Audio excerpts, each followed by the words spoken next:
Hello guys, എല്ലാവർക്കും പുതിയൊരു വീഡിയോയിലേക്ക് സ്വാഗതം. ഇന്നത്തെ വീഡിയോയിൽ ഞാൻ നിങ്ങളുമായിട്ട് ഷെയർ ചെയ്യാൻ പോകുന്നത് സ്പ്ലിറ്റൻസ് മാറ്റിയെടുക്കാനുള്ള 3 ടിപ്സ് ആണ്. ആക്ച്വലി ഇത് സിമ്പിളായിട്ട് ചെയ്യാൻ പറ്റുന്നതാണ്. സ്പ്ലിറ്റൻസ് ഉള്ള ഒരുപാട് പേരുണ്ട്.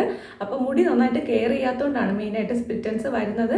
അപ്പോൾ നമ്മുടെ ചാനൽ ആരെങ്കിലും ആദ്യമായിട്ടാണ് കാണുന്നുണ്ടെങ്കിൽ welcome to the family. Video ഇഷ്ടപ്പെട്ടാൽ ലൈക്ക് ചെയ്യുക, ചാനൽ സബ്സ്ക്രൈബ് ചെയ്യുക. അപ്പോൾ നമുക്ക് വീഡിയോയിലോട്ട് പോവാം. ആദ്യത്തെ ടിപ്പ് എന്താണെന്ന് വെച്ചാൽ, നമ്മൾ മുടി ചീകുന്ന സമയത്ത് ഒത്തിരി കെട്ടുണ്ട്. മുടി ഇപ്പം മുഴുവനായിട്ടും താഴോട്ട് ഈ ഭാഗത്തോട്ടാണ് സ്പ്ലിറ്റൻസ് വരുന്നത്. അപ്പോൾ ഇവിടെ നല്ല രീതിയിൽ കെട്ടുണ്ട് എന്നുണ്ടെങ്കിൽ നമ്മൾ ഇങ്ങനെ എടുത്തിട്ട് ഇങ്ങനെ ചീക്കി കൊടുക്കാനായിട്ട് നിൽക്കരുത്. ഓരോരോ സെക്ഷൻ മുടിയായിട്ട് കുറച്ച് മുടിയായിട്ട് ഇങ്ങനെ എടുക്കുക. ഇതിലും കുറച്ചെടുക്കാൻ പറ്റും എന്നുണ്ടെങ്കിൽ അതാണ് നല്ലത്. സോ നമ്മളിങ്ങനെ കുറച്ച് മുടിയായിട്ട് കെട്ട് മാറ്റിയതിന് ശേഷം നമുക്ക് ഫുള്ളായിട്ട് മുകളിൽ നിന്ന് ചീക്കി കൊടുക്കാവുന്നതാണ്. പിന്നെ നമ്മൾ രണ്ടാമത്തെ ടിപ്പ് എന്താണെന്ന് വെച്ചാൽ, കുളിക്കുന്നതിന് തൊട്ട് മുന്നേ ആയിട്ട് എണ്ണ തേച്ചിട്ട് കുളിക്കുക. ഷാമ്പു ചെയ്യുകയാണെന്നുണ്ടെങ്കിൽ മസ്റ്റായിട്ടും എണ്ണ തേച്ചിട്ട് വേണം ഷാമ്പു ചെയ്യാനായിട്ട്. കാര്യം ഇങ്ങനെ ചെയ്യുമ്പോഴേക്കും നമുക്ക് നല്ല രീതിയിലൊരു മോയ്സ്ചറൈസേഷൻ മുടിക്ക് കിട്ടും. ഒരു അരമണിക്കൂർ അല്ലെങ്കിൽ 15 മിനിറ്റ് മുടിയിൽ എണ്ണ വെച്ചിട്ട് നമുക്ക് കുളിക്കാവുന്നതാണ്. നിങ്ങളത് കുളിച്ചതിന് ശേഷവും വച്ചിരിക്കേണ്ട ആവശ്യമില്ല. ഷാമ്പു ചെയ്ത് വാഷ് ചെയ്യുന്നവരാണെങ്കിൽ അങ്ങനെ കളഞ്ഞാൽ മതി. പിന്നെ ഈ മുടിയുടെ എൻഡ് ഭാഗം ഉണ്ടല്ലോ, ഇവിടെ ഇങ്ങനെ ഉരച്ച് ഷാമ്പു ചെയ്യരുത്. അങ്ങനെ ചെയ്യുകയാണെന്നുണ്ടെങ്കിൽ വീണ്ടും അവിടെ ഡ്രൈ ആവത്തേ ഉള്ളൂ.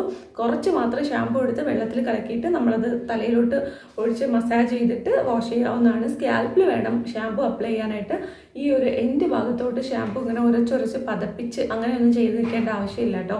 അങ്ങനെ ചെയ്യുമ്പോൾ കൂടുതലായിട്ട് നമ്മുടെ ഒരു മോയ്സ്ചറൈസേഷനൊക്കെ നഷ്ടപ്പെടുകയേ ഉള്ളൂ. സോ ഭയങ്കര ജെൻറ്റിലായിട്ട് മുടിയെ നമ്മൾ കെയർ ചെയ്യണം. കാര്യം മുടി എന്ന് പറയുന്നത് നമ്മുടെ തലയിലിരിക്കുന്ന ഒരു ഫസ്റ്റ് ക്രൗൺ എന്ന് തന്നെ പറയാം. സോ മുടി നമ്മൾ നല്ല രീതിയിൽ കെയർ ചെയ്യണം എന്നുണ്ടെങ്കിൽ നന്നായിട്ട് എണ്ണ വയ്ക്കുക. പിന്നെ ചെയ്യാനുള്ളത് എന്താ വെച്ചാൽ, മൂന്നാമത്തെ ടിപ്പ്, നമ്മളൊരു സിറം കുളിച്ചതിന് ശേഷം അപ്ലൈ ചെയ്യണം. ഈ ഡ്രൈനെസ് ഉണ്ടെങ്കിൽ കുളിച്ചതിന് ശേഷം ഒരു സിറം അപ്ലൈ ചെയ്ത് കൊടുക്കണം. സിറം ഇപ്പോൾ എല്ലാവരെയും കാണും. ഇൻ കേസ് നിങ്ങളുടെ കയ്യിൽ ആരുടെയും ഇല്ല എന്നുണ്ട്, നിങ്ങൾക്ക് സ്പ്ലിറ്റൻസ് ഉണ്ട് എന്നുണ്ടെങ്കിൽ നിങ്ങൾക്ക് അലോവേര ജെല്ല് വെള്ളം നനച്ചിട്ട് കുറച്ച് ഞാൻ കാണിച്ചു തരാം. ഇവിടെ അടുത്ത് വെള്ളമില്ലാത്തതുകൊണ്ട് ഞാൻ കുറച്ച് റോസ് വാട്ടറാണ് എടുക്കുന്നത്. ഇങ്ങനെ എടുക്കുക. ഇത് നമ്മുടെ മുടിയിലോട്ടൊന്ന് ആക്കി കൊടുക്കുക. ഇതിപ്പോൾ കുളിച്ചിരിക്കുകയാണെന്നുണ്ടെങ്കിൽ നല്ല രീതിയിൽ മുടി നനഞ്ഞിരിക്കും. അപ്പോൾ തന്നെ നിങ്ങൾക്ക് ചെയ്ത് കൊടുക്കുക. അപ്പോൾ വെള്ളം അപ്ലൈ ചെയ്യേണ്ട ആവശ്യമില്ല. ഇൻ കേസ് നിങ്ങൾ കുളിക്കാതെ നനവല്ലാതെ മുടി കുറച്ച് ഡ്രൈ ആയിരിക്കുന്ന സമയത്താണെന്നുണ്ടെങ്കിൽ ഇങ്ങനെ ഒന്ന് നനച്ചു കൊടുക്കുക വെള്ളം വെച്ചിട്ട്. ദെൻ നമ്മൾ കുറച്ച് അലോവേര ജെല്ലിങ്ങനെ കയ്യിലെടുത്തതിന് ശേഷം ഇതിലോട്ടൊന്ന് അപ്ലൈ ചെയ്ത് കൊടുക്കുക. ഇങ്ങനെ ചെയ്യുമ്പം മുടി നല്ല രീതിയിൽ മോയ്സ്ചറൈസ് ആവും. ഒരു ഇൻസ്റ്റൻറ്റ് ഒരു സിറം പോലെ നമുക്കിത് യൂസ് ചെയ്യാനായിട്ട് പറ്റും. ഇൻ കേസ് നിങ്ങൾക്ക് മുടിയിൽ ഇത് അപ്ലൈ ചെയ്യാൻ താല്പര്യമില്ല എന്നുണ്ടെങ്കിൽ ഇതുപോലെ ഒരു ചെറിയ ബോട്ടിൽ എണ്ണ എപ്പോഴും കയ്യിൽ വെച്ചേക്കുക. ഒരൊറ്റ ഡ്രോപ്പ്, കൂടുതൽ എടുക്കരുത്. മുടി മുഴുവനായിട്ട് എണ്ണ കൂടുതലുള്ള മാതിരി തോന്നും. സോ അതൊന്നും വേണ്ട. ഒരൊറ്റ ഡ്രോപ്പ് എണ്ണ എടുക്കുക. ദെൻ നമ്മുടെ മുടിയുടെ ഈ എൻഡ് ഭാഗത്തുള്ള എവിടേക്കാണോ നമുക്ക് ഡ്രൈ ആയിട്ട് തോന്നുന്നത് അവിടെയൊക്കെ നമുക്കൊന്ന് അപ്ലൈ ചെയ്ത് കൊടുക്കുക. ആക്ച്വലി നമ്മുടെ ഈ ഒരു ഭാഗത്തൊക്കെ പിന്നെയും സെറ്റിലായിട്ട് കിടപ്പുണ്ടാവും. പക്ഷേ ഇവിടെയൊക്കെ വരുമ്പോൾ, താഴോട്ട് വരുമ്പോൾ നല്ല രീതിയിൽ ഡ്രൈനെസ് ഉണ്ടാവും. സോ നിങ്ങൾക്ക് എങ്ങനെയാണോ തോന്നുന്നത് അവിടെ മാനേജ് ചെയ്യാനായിട്ട് ഈ ഒരു ടിപ്സൊക്കെ നിങ്ങൾക്ക് യൂസ് ചെയ്യാം. എക്സ്ട്രാ ഒരു ടിപ്പും കൂടെ പറഞ്ഞുതരാം. നമ്മൾ ബൈക്കിലൊക്കെ ട്രാവൽ ചെയ്യുന്നവരാണ്, 2 വീലറിൽ പോകുന്നവരാണെന്നുണ്ടെങ്കിൽ ഉറപ്പായിട്ട് നമ്മൾ ചെയ്യേണ്ട ഒരു കാര്യം, ബസ്സിൽ പോലും, ഈവൻ ബസ്സിൽ പോലും ചില സമയത്ത് സൈഡ് സീറ്റിൽ ഇരിക്കുമ്പോൾ കാറ്റടിച്ചിട്ട് ഒരുപാട് മുടി പറക്കാനുള്ള ചാൻസ് ഉണ്ട്. സോ ആ സമയത്ത് എന്താ ചെയ്യേണ്ടതെന്ന് വെച്ചാൽ, ഒരു ഷോൾ എന്തെങ്കിലും എപ്പോഴും കൈ കരുതുക.